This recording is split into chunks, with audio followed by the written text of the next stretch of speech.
Hi friends, welcome to అత్తా కోడళ్ళ వంటిల్లు. ఈరోజు మనం మంచి కర్రీ చేసుకుందాం. దానికోసం పాన్ పెట్టుకొని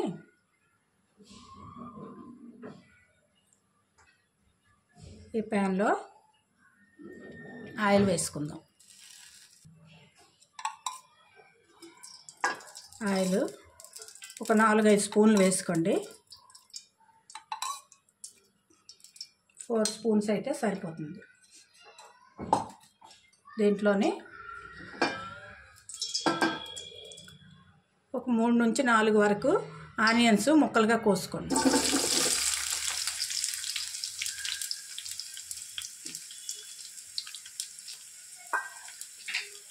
ఇది కొంచెం 1 మినిట్ వేయించుకుందాం.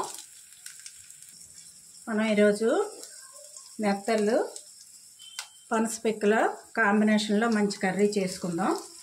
పనస పిక్కలు ఇవ్వండి, కొంచెం ఉన్నాయి నా దగ్గర. మా ఫ్రెండ్ పనస తొనలు ఇచ్చారు.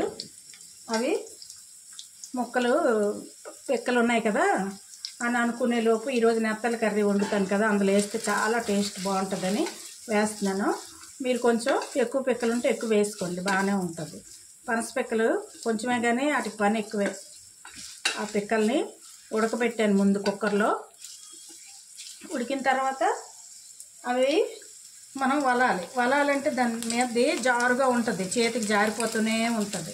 కొంచెం కష్టపడితేనే రుచికరమైన కర్రీ మనకి రెడీ అవుతుంది. ఆనియన్స్ వేస్తున్నాయి కదా, 1 స్పూను అల్లం వెల్లుల్లి వేసుకోండి. దీనికి ఇంకే మసాలాలు అక్కర్లేదు, ఇది ఒకటి వేస్తే సరిపోతుంది. కొంచెం వేయించుకుందాం. ఆనియన్స్ కొంచెం వేగాక మనం బాగా నీట్గా కడిగి ఉంచుకున్న నెత్తళ్ళు ఆఖరిలో ఒకసారి వేడి నీటితో కడగండి, అప్పుడు బాగుంటాయి, నీట్గా వస్తాయి. కడిగిన తర్వాత మనం కూరలో వేసుకోవాలి.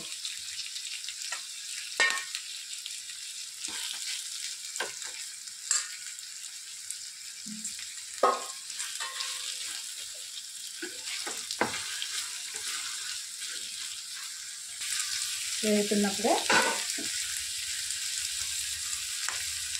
ఒక 1/2 స్పూన్ పసుపు,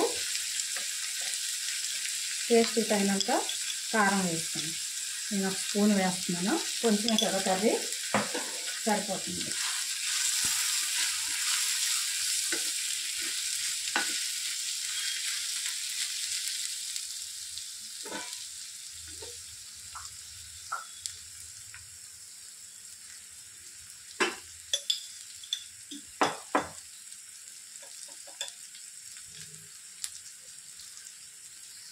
తగినంత సాల్ట్ కూడా వేసుకోండి. ఇవన్నీ బాగా కలిపి 1 నిమిషం వేగాలి. కారం నెత్తళ్ళు వేయితే బాగుంటాయి. ఎండు నెత్తళ్ళు ఇలాగా పనస పిక్కల్లోని చిన్నొడియాల్లోని వీటిలోని కలిపి వేసుకుంటే చాలా చాలా బాగుంటుంది.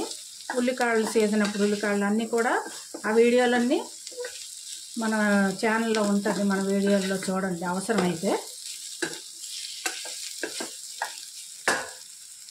ఇప్పుడు మనం ఉడకబెట్టి తక్కువ వలసి ఉంచుకున్న పనస పిక్కలు వేసుకోండి. కొంచెం ఎక్కువ ఉంటే ఇంకా బాగుంటాయి, మరి ఎక్కువ లేవు నా దగ్గర, కొంచెం వేసాను. మీ దగ్గర ఎక్కువ ఉంటే వేసుకోండి. 1/2 కేజీ వరకు కూడా వేసుకోవచ్చు. ఈ నెత్తళ్ళకి చాలా చాలా బాగుంటుంది.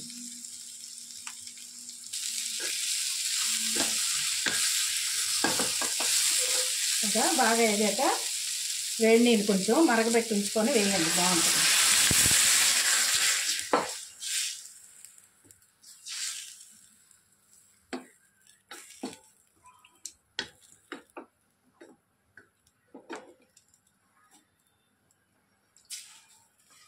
ఒక గ్లాస్ వరకు వేస్తే సరిపోతుంది.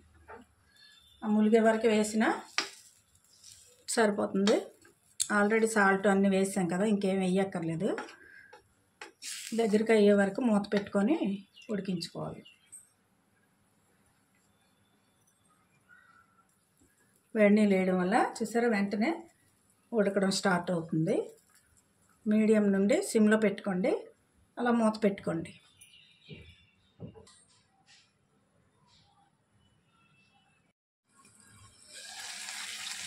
మూత తీసి చూద్దాం.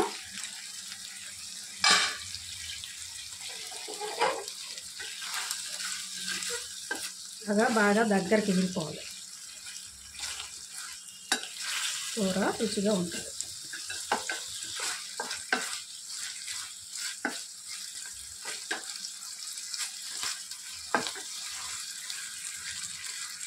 పనసపిక్కలు కూర ఇలా నెత్తల్లో వేసి వండడం తెలిసిన వాళ్ళకైతే ఈ రుచి తెలుస్తుంది. ఎప్పుడు వండని వాళ్ళు ఒకసారి ట్రై చేసి చూడండి, చాలా బాగుంటుంది. మీరే బాగుందంటారు. చూసారు కదా, మనం వేసిన కొంచెం పిక్కలైనా ఇక్కడ బాగానే కనిపిస్తున్నాయి. కర్రీ రెడీ అయిపోయింది.